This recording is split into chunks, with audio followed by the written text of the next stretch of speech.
ang kalibutan na.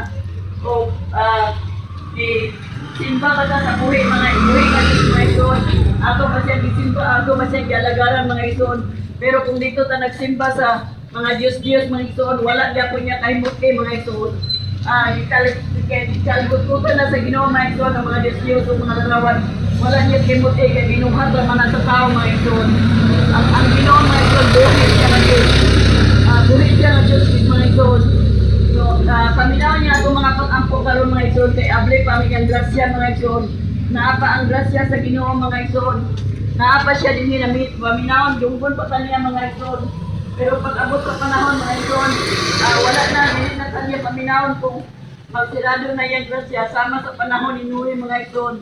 Nga, ang kalibutan, ang unang kalibutan niyang gipalunupan sa pinaagi sa tubig.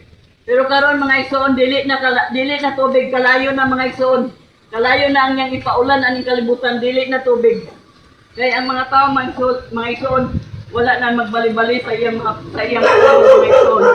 Wala na nagbali-bali sa iyang pulong. Kung nabisi na sila sa iyang mga trabaho, sa ilang mga negosyo, o kung sa pa ilang gikabisihan mga ison. Una ang gusto sa Ginoo nga, matinulsol na kita kanunay mga ison, lubiya ka sa sala.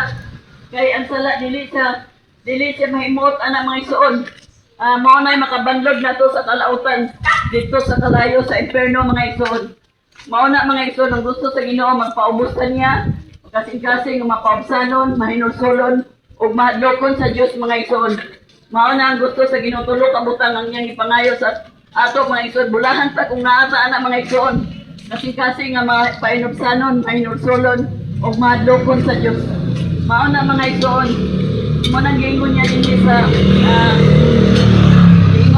sa mga ison, giingon niya din sa Juan 3:16. Kay gihigugma pag-ayo sa Diyos ang kalibutan, ug tungod niini gihatag niya ang iyang bugtong anak, aron ang tanan nga motuho kaniya dili palaglag o dili makabato Ginoo sa kinabuhing dayon. Ug ingon po siya dinhi sa Hebreo 3:15, sumala sa giingon sa kasulatan, kung makadungog kamo sa tingog sa Dios karong adlaw, ayaw paghahia ang inyong kasing-kasing sama sa pagsukol sa inyong katigulangan batok sa Dios. Mao na mga igsoon nga ang gusto din sa Ginoo mga igsoon nga ang gusto din sa Ginoo mga igsoon nga kanang kuan ta mga igsoon maghinulsol og mubiya ta sa sala og muduol ta kaniya mga igsoon. Magpaubos ta og maghinulsol og atong talikuran ang sala mga igsoon. Kay dili siya gusto sala kay walay luna dito sa inging harian ang sala mga igsoon. Dito sa langit mga igsoon walay luna dito sa langit ang tao nga mga makasasala mga igsoon. Kay iyatang hukman mga igsoon moatubang ta sa iyang gingharian mga igsoon. Hukman ta niya kung unsay atong gibuhat diri sa kalibutan. Ibase niya sa atong mga binuhatan mga igsoon kung unsay atong gikabisihan aning kalibutan na. Ug nagsimba ba ta sa buhi nga Dios ug nagtuon ta sa iyang pulong, nagbasa ta Bible ug atong i-apply sa atong kinabuhi. Maunay gusto sa Ginoo mga igsoon. Pero kung wala ta ana tanan mga igsoon, wala dito ta sa kalayo ilabo mga igsoon, sa kalayo sa imperno. Nabisi lang sa wala tay panahon niya bisan sa adlaw nga ipapahulay. Wala na to sa kahiniyo panahon mga igsoon. Wala tay panahon sa Ginoo sa iyang pulong. Dito sa adlaw nga ipapahulay, wala ta nagsimba sa buhi nga Dios. Lahi nga Dios ang atong ginasimba igsoon. Busa mga igsoon, namadahangyo may nanuktok ang balang espiritu sa atong kinabuhi mga igsoon. Nanuktok siya sa atong mga tagsa-tagsa nga kinabuhi mga igsoon. Ang balaang espiritu nagtuktok siya sa matag usa nato ka kinabuhi mga igsoon. Nagtuktok siya. Nanuktok siya sa atong tagsa-tagsa nga kinabuhi mga igsoon. O nangyo siya nga magasampitan niya kanunay mga igsoon. Muduol ta sa buhi nga Dios.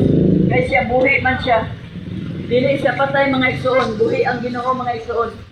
Muna gusto sa Ginoo nga ato ra gid ang biyaan atong mga sala mga igsoon o magpaubos ta niya mga igsoon. Kasi man nga mapaubsanon ang gusto sa Ginoo.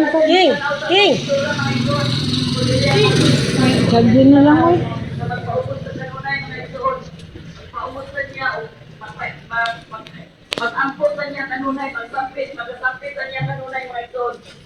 ako sa Ginoo, maubos ka, kung mag-inulog ka kanunay, kaya andam ang Ginoo, magpagkailo lang ang mga ito, kung mag-inulog lang yung tao. Magasampit na sa iyang ngalan. Mandapit.